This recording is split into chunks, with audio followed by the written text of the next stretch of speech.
एक गुरु का एक शिष्य बहुत ही बाचाल था। वह हर समय बोलता रहता, दिन भर इधर उधर की बातें करता, भिक्षाटन के लिए जाता तो हर घर से एक नई कहानी लेकर आता और आश्रम के दूसरे शिष्यों को सुनाता। एक शिष्य की दूसरे से बुराई करता, चुगली करता और दूसरों के सामने अच्छा बनने का प्रयास करता। खुद के मुंह से ही खुद की तारीफ करता रहता और हमेशा ही खुद को गुरु के सामने सबसे बुद्धिमान और उत्तम शिष्य साबित करने का प्रयास करता। वह खुद को सभी शिष्यों से अलग और श्रेष्ठ मानता था। उसका कहना था कि मैं एक अमीर घर का लड़का हूं, अगर मैं चाहता तो एक आरामदायक और सुविधाओं से भरा जीवन जी सकता था, लेकिन मैं वो सब छोड़कर यहां आ गया क्योंकि मुझे सत्य की खोज करनी है, खुद को जानना है, जीवन को जानना है। इसीलिए मेरा त्याग तुम सबसे बड़ा है। एक दिन गुरु ने आश्रम के सभी शिष्यों को बुलाकर कहा, आप सभी को अगले 1 माह के लिए कोई ना कोई संकल्प लेना है। इससे आपकी संकल्प शक्ति मजबूत होगी और आप में आत्मशक्ति का संचार होगा।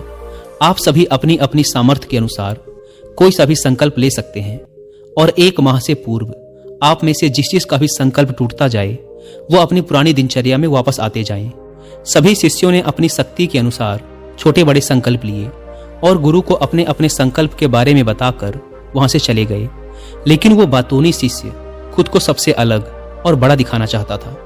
इसीलिए वो सीधे गुरु की कुटिया में पहुंच गया और बोला, मैं कोई छोटा मोटा संकल्प नहीं लेना चाहता, बल्कि खुद की ही भांति एक बड़ा और महान संकल्प लेना चाहता हूं।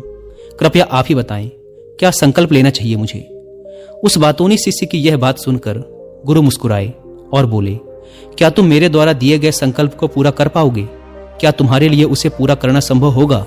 नहीं, वो तुम्हारे लिए संभव नहीं है। तुम उसे पूरा नहीं कर पाओगे, इसीलिए तुम खुद ही कोई संकल्प ढूंढ लो। शिष्य ने कहा, नहीं गुरुदेव, आप जो भी संकल्प मुझे देंगे मैं जरूर उसे पूरा करूंगा, आप बताएं तो सही। गुरु ने कहा, ठीक है, तो तुम अगले 1 माह तक चुप रहोगे, मुंह से एक शब्द भी नहीं निकालोगे, यही तुम्हारा संकल्प है। शिष्य ने कहा, गुरुदेव, यह भी कोई संकल्प है? यह तो बहुत ही आसान है। 1 माह तक चुप ही तो रहना है। कोई बड़ा संकल्प दीजिए जो मेरी योग्यता के लायक हो, जिसे पूरा करने में मुझे समस्या हो। गुरु ने कहा, पहले तुम इस संकल्प को तो पूरा करके दिखाओ। शिष्य ने गुरु की बात मान ली। वह उसी समय चुप हो गया और पलटकर कुटिया से बाहर चला गया। उसे चुप रहना बहुत आसान लग रहा था। उसने एक दिन तो जैसे तैसे चुप रहकर काट लिया, लेकिन दूसरे दिन से उसके मन में ना बोलने का बोझ बढ़ने लगा। तीसरे दिन उसे भारीपन महसूस होने लगा और चौथे दिन उसके अंदर एक अजीब सी बेचैनी होने लगी, क्योंकि आसपास आश्रम के सभी शिष्य एक दूसरे से बातें कर रहे थे। वो भी अपना पक्ष उनके सामने रखना चाहता था, उनकी बोलती बंद कर देना चाहता था, लेकिन उसका संकल्प उसके आड़े आ रहा था। इसीलिए वो पूरे दिन सिर्फ मुंह और आंखें बनाता रहता। इसी तरीके से कुछ दिन और बीते और वह शिष्य बीमार पड़ गया। उसका सर फटा जा रहा था, उसका खाने पीने तक का मन नहीं कर रहा था, वह सिर्फ बोलना चाहता था। वह गुरु के पास गया और उनके सामने बैठकर लिखकर उन्हें बताया, गुरुदेव, मैं बोलना चाहता हूं, बिना बोले मुझे सांस नहीं आ रही, मेरा दम घुटा जा रहा है, मैं अंदर ही अंदर पागल हुआ जा रहा हूं, मैं क्या करूं? संकल्प तोड़ दूं क्या? यह पढ़कर गुरु मुस्कुराए और बोले, संकल्प तो तोड़ने के लिए ही होते हैं, लेकिन जो अपने संकल्प को पूरा कर लेता है वही अपनी आंतरिक शक्ति को बढ़ा पाता है, और जो अपनी आंतरिक शक्ति को बढ़ा लेता है वह समझ और जागृति की राह पर आगे बढ़ जाता है। संकल्प का लेना भी तुम्हारे ही हाथ में था और इसे तोड़ना भी तुम्हारे ही हाथ में है। तुम्हारे बहुत से गुरु भाई अपने संकल्प को तोड़कर अपनी पुरानी दिनचर्या पर वापस आ चुके हैं। अगर तुमसे नहीं हो पा रहा तो तुम भी संकल्प तोड़कर अपनी पुरानी दिनचर्या पर वापस जा सकते हो। लेकिन याद रहे, अगर आज तुम इस छोटे से संकल्प को नहीं संभाल पा रहे तो तुम अपनी बाकी की पूरी जिंदगी को कैसे संभाल सकोगे? मुझे इस पर शक है। बाकी फैसला पूरी तरह से तुम्हारे हाथों में है। गुरु की यह बात शिष्य के दिल में चोट कर गई। वह बिना कुछ बोले वहां से वापस चला गया और खुद को अपनी कुटिया में बंद कर लिया। वह केवल अपने जरूरी कामों के लिए ही कुटिया से बाहर निकलता, बाकी सारे समय कुटिया के अंदर ही बैठा रहता। 15 दिन बीत चुके थे और आश्रम के लगभग सभी शिष्यों का संकल्प अब तक टूट चुका था, लेकिन उस वाचाल शिष्य का संकल्प अभी भी जारी था। संकल्प लेने के बाद से अब तक उसने एक शब्द भी ना बोला था। सारा आश्रम हैरान था कि इतना बोलने वाला इंसान चुप कैसे हो गया। 15 दिन बीतने के बाद वह दोबारा अपने गुरु के पास गया और लिखकर बताया, हे गुरुदेव, मैं बाहर से तो चुप हूं, लेकिन मेरे भीतर बहुत सी आवाजें हैं, बहुत सी चीख पुकार और शिकायतें हैं। मैं अंदर ही अंदर बात करता रहता हूं, मेरा मन तरह तरह के प्रश्न पूछता रहता है। मैं बाहर से जितना मौन हूं, भीतर से उतने ही शोर शराबे से भरा हुआ हूं। मुझे शक हो रहा है, क्या मेरा संकल्प अभी भी जारी है? गुरु ने कहा, हाँ, तुम्हारा संकल्प अभी भी जारी है, लेकिन जब तक लोगों की ये आवाजें तुम्हारे कानों में पड़ती रहेंगी, तुम्हारा मन बोलता रहेगा, क्योंकि इसे तो आदत है बोलने की। तुम भले ही बाहर से चुप रहो, लेकिन तुम अंदर ही अंदर बोलते रहोगे। तुम्हें इन बातों से, इन आवाजों से दूर जाना पड़ेगा। शिष्य गुरु को प्रणाम कर वहां से चला जाता है और सुबह होते ही अपनी कुटिया छोड़कर जंगल की तरफ चला जाता है। कई दिन बीत जाते हैं, संकल्प का समय भी पूरा हो जाता है, लेकिन वो शिष्य लौट कर नहीं आता। आश्रम में सभी को डर था कि कहीं जंगली जानवरों ने उसे खा न लिया हो। इस बीच उसे ढूंढने की बहुत कोशिश की गई, लेकिन वो कहीं नहीं मिला। सभी गुरु भाइयों ने मान लिया था कि जंगली जानवरों ने उसे अपना शिकार बना लिया है, लेकिन गुरु को ऐसा नहीं लगता था।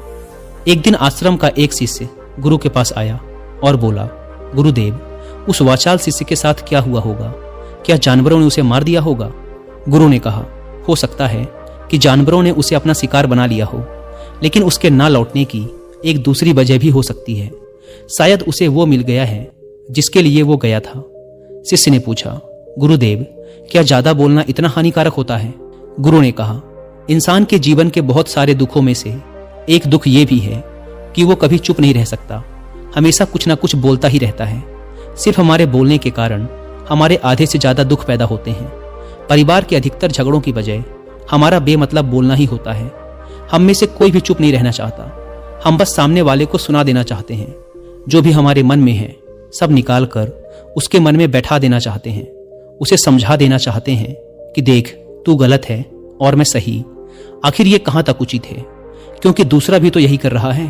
और इस तरीके से सब एक दूसरे की सड़ी गली बातों को ग्रहण कर रहे हैं। फिर समय के साथ उन्हीं बातों की परतों को उकेरते रहते हैं और एक दूसरे को सुनाते रहते हैं। इस तरीके से सुनने और सुनाने का यह काम जिंदगी भर चलता रहता है। लेकिन इस नासमझी में हम खो देते हैं अपना समय, अपना जीवन, अपनी समझ और सबसे महत्वपूर्ण वो कीमती पल जो जिए जा सकते हैं, जिनको अनुभव किया जा सकता है, जिनमें आनंद को प्राप्त किया जा सकता है। लेकिन इसके बदले हमें मिलता क्या है? कुछ नहीं, सब व्यर्थ और बर्बाद हो जाता है। इस पागलपन में हमने क्या खो दिया, इसका एहसास केवल कुछ ही लोगों को हो पाता है। बाकी लोग जैसे उन्हें अपने आने का पता नहीं, वैसे ही उन्हें अपने जाने का भी पता नहीं चल पाता। शिष्य ने कहा, तो फिर इसका समाधान क्या है? गुरु ने कहा, पूरी जागरूकता के साथ अपने विचारों को देखना, यही एकमात्र तरीका है सारी मानसिक समस्याओं का। दोस्तों, वर्तमान में रहकर पूरी जागरूकता के साथ अपना काम करना जिंदगी में चमत्कारिक बदलाव ला देता है। ऐसा कहना है फेमस जैपनीज जेन मास्टर सुनरियो सुजुकी का, जिन्होंने अपनी किताब जेन माइंड बिगिनर्स माइंड में डिटेल से समझा रखा है कि कैसे एक व्यक्ति अपने रोज के कामों को करने के साथ भी अवेयरनेस यानी जागरूकता का अभ्यास कर सकता है और एक mentally stable and happy life जी सकता है। अगर आप चाहें तो इस किताब की हिंदी में समरी भी सुन सकते हैं कुक एफएम ऐप पर। यह बुक समरी आपको अपने आप से मिलाने में मदद करेगी और आपके जेन माइंड को जगाएगी। जेन माइंड एक ऐसा मन होता है जिसमें सैलाब से उमड़ते विचारों को भी शांत करने की क्षमता होती है। इस बुक समरी को अच्छे से समझने के बाद एक स्वतंत्र, खाली और शांत दिमाग आपकी पर्सनैलिटी का हिस्सा बन जाएगा। और कुकू एफएम की बात करें तो यह इंडिया का सबसे बड़ा ऑडियो शो प्लेटफॉर्म है, जहां पर आप 10,000 से भी ज्यादा ऑडियो शोज को सुन सकते हैं, वो भी 7 इंडियन लैंग्वेजेस में। और इनकी इंपॉर्टेंट बातों के नोट्स बनाकर उन्हें बात के लिए सेव भी कर सकते हैं। आपकी और मेरी तरह 2.5 मिलियन से भी ज्यादा पेड सब्सक्राइबर्स हर रोज इस एप्लीकेशन का यूज कर रहे हैं। वैसे इस प्लेटफॉर्म का मंथली सब्सक्रिप्शन पड़ता है 99 रुपीज का, लेकिन अगर आप यूज करते हैं कूपन कोड WI50 तो आपको इसके फर्स्ट मंथ के सब्सक्रिप्शन पर मिलेगा 50% का डिस्काउंट, यानी आपको पड़ेगा 99 की बजाय सिर्फ 49 रुपीज का। ऐप को डाउनलोड करने की link description and first comment पर मिल जाएगी। आइए कहानी पर वापस लौटते हैं। उस वाचाल शिष्य को आश्रम छोड़कर गए हुए 3 महीने का समय बीत चुका था, लेकिन उसकी कोई खबर ना थी। अब तक तो सभी गुरु भाइयों ने भी उसके वापस लौटने की उम्मीद छोड़ दी थी, लेकिन एक दिन वह आश्रम लौट आता है। उसे देखकर सभी के आश्चर्य और खुशी का ठिकाना ना रहा। लेकिन अब वो नहीं था जो यहां से गया था, वो कुछ और ही बनकर वापस आया था। उसके अंदर एक गजब का बदलाव महसूस किया जा सकता था। उसके चेहरे पर एक गजब का ठहराव और आंखों में बड़ी शांति थी। आश्रम में आते ही सभी गुरु भाइयों ने उसे चारों तरफ से घेर लिया और बातें करने लग गए। वह भी अपने गुरु भाइयों से बातें करने लगा। उससे बात करने वाले सभी शिष्यों ने यह अनुभव किया कि अब वह पहले जैसा उतावला और बातूनी नहीं रह गया था। उसके मुंह से एक एक शब्द बहुत ही सुलझे हुए और मधुरता के साथ निकल रहे थे। थोड़ी देर तक गुरु भाइयों से बात करने के बाद वह सीधा गुरु की तरफ चला गया। उसने गुरु के चरण छुए और कहा, गुरुदेव, क्या मैं अब भी मौन हूं? क्या अब भी मेरा संकल्प जारी है? गुरु ने कुछ देर तक शिष्य की आंखों में बड़े ध्यान से देखा और कहा, हां, तुम अब भी मौन हो। तुम्हारे मुंह से एक भी शब्द निकल नहीं रहा और तुम्हारा संकल्प अभी भी जारी है। शिष्य ने कहा, गुरुदेव, जब मैं आश्रम से गया तो मैं मुंह से तो चुप था, लेकिन मेरे अंदर बहुत सी आवाजें थी, मन में बहुत से प्रश्न थे और वो बंद नहीं हो रहे थे। तो मैं जंगल में और गहरा चला गया, इस उम्मीद से कि वहां मुझे शांति मिलेगी और मेरे मन की बकबक कम हो जाएगी। लेकिन मैं जितना एकांत में जाता गया, मेरे अंदर की आवाज उतनी ही तेज होती गई। मेरे भीतर की और पुरानी से पुरानी आवाज मुझे सुनाई देने लगी। तब जाकर मैंने महसूस किया कि मैं कितना गलत कर रहा था। जब मैं अपने परिवार वालों, दोस्तों और गुरु भाइयों को बुरा भला कहता था तो उस समय मुझे लगता था कि मैं सही कह रहा हूं। जब मैं गुरु भाइयों की एक दूसरे से चुगली करता और उनका मजाक बनाता, तब भी मुझे यही लगता था कि मैं उनसे बेहतर हूं और मैं सही कर रहा हूं। लेकिन उस दिन मैंने पहली बार महसूस किया कि मैं कितना गलत बोलता था। काफी दिनों तक ये आवाजें, ये शिकायतें मेरे अंदर चलती रहीं, लेकिन धीरे धीरे करके एक दिन ये सारी आवाजें मेरे अंदर से समाप्त हो गईं। अब मैं भीतर से भी मौन हो गया। उस घने जंगल में बाहर से कोई बोलने वाला था नहीं और भीतर कोई आवाज शेष न बची थी। मैं उस दिन पहली बार मौन का सही अर्थ समझा। मेरे चारों तरफ बहुत शांति थी। हालांकि अभी भी कुछ आवाजें आ रही थी जो पहले भी आती थी, लेकिन मैं उन्हें सुन नहीं पाता था। पर अब वो सभी आवाजें मुझे स्पष्ट रूप से सुनाई दे रही थी।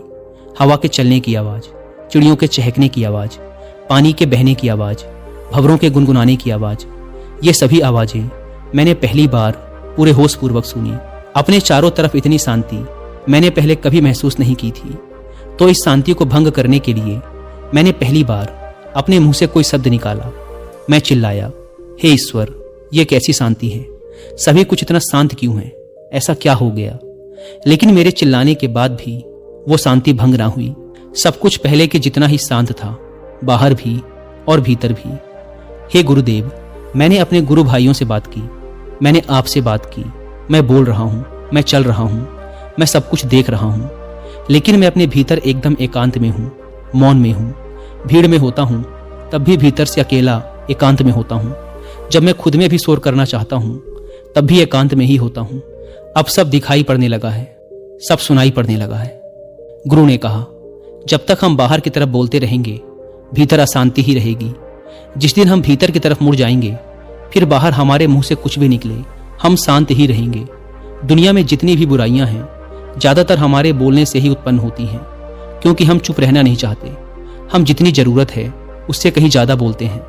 हम सामने वाले को सुनना नहीं चाहते, बल्कि उसकी बोलती बंद कर देना चाहते हैं। उसे समझा देना चाहते हैं कि मैं कौन हूं, दिखा देना चाहते हैं उसे अपनी सारी सामर्थ्य। बस यही हमारी जिंदगी का मकसद बनकर रह जाता है। हमारी सारी ऊर्जा इस व्यर्थ के बोलने में बर्बाद होती रहती है। ऐसे पति पत्नी का जीवन दुखों से भर जाता है, जो हमेशा एक दूसरे को सुनाने में लगे रहते हैं। कभी एक दूसरे को सुनना नहीं चाहते, समझना नहीं चाहते, और चुप रहना तो उन्होंने कभी सीखा ही नहीं, क्योंकि चुप रहना उन्हें छोटा महसूस करवाता है। दुनिया की सभी लड़ाइयों का कारण हमारा बोलना ही है। इसलिए हमें सिर्फ उतना ही बोलना चाहिए जितना जरूरी हो, क्योंकि व्यर्थ का बोलना ऊर्जा को नष्ट करना है, और ये बोलना ही हमें कभी अपने भीतर की ओर लौटने नहीं देता, क्योंकि ये हमें बाहर की ओर खींच कर रखता है। और बाहर है ही क्या इस संसार के अलावा। लेकिन अगर अपने भीतर के संसार की ओर मुड़ना है तो इस मुंह को बंद ही रखना चाहिए। इसीलिए जितने भी बुद्ध हुए, आत्मज्ञानी हुए, वो सभी एकांत की ओर भागे, ताकि उन्हें ज्यादा बोलना ना पड़े, ज्यादा सुनना ना पड़े। वो एकांत में रहे और शांत रहे, इसीलिए आसानी से भीतर की यात्रा कर पाए। लेकिन अगर कोई चाहे तो इस संसार में रहकर भी एकांत में रह सकता है, शांत रह सकता है। लेकिन इसके लिए उन्हें अपनी ऊर्जा बचानी होगी, जिसे वो अब तक अपने व्यर्थ के शब्दों में बर्बाद कर रहे थे। दोस्तों, इस कहानी की सीख यही है कि व्यर्थ का बोलना ऊर्जा को नष्ट करना है, और यह बोलना ही हमें अपने भीतर की ओर लौटने नहीं देता, क्योंकि यह हमें बाहर की ओर झुकाए रखता है। और जिन्हें भीतर की यात्रा करनी है उन्हें अपने मुंह को बंद ही रखना चाहिए। मुझे उम्मीद है कि आपको यह कहानी पसंद आई होगी।